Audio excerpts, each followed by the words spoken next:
To this video. In this video, we're going to basically learn how to change our background color. This is not actually really useful much, but in our current situation, when I run this program, I get this kind of background color, which is not bad for any project we are trying to do.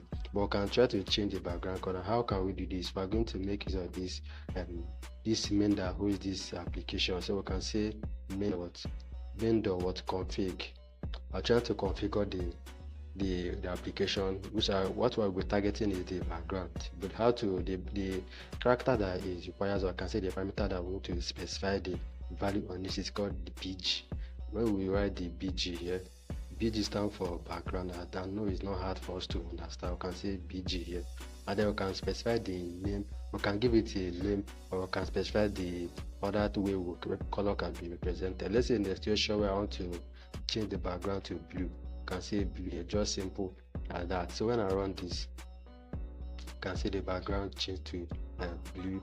I can change it to anyways, I want to change it to brown. You can see it change to brown. Let's want to change it to gray. Sorry, gray. Can see the background got changed to gray. This is not really applicable to this type of colors. They can also give you like those decimal color, those Ezee, just to make use of those other color, the way color can be actually be represented. But let's say this gray, how does this gray look? I think this gray look great. I think we're going to make use of this gray to render some of our tutorial on this gray color. It looks a little bit nice, even though I don't know whether if it's going to look great for you, but I think it's not bad. It's not really bad for us to make use of. So this is basically what us to look at in this video. So I'm happy to see you in the next one. We'll be trying to add text to this our application, because there's no text here.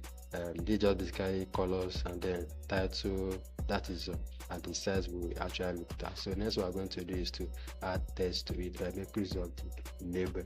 So that's basically what we're going to do in the next video. So I'll be able to see in the next video. Thank you for watching.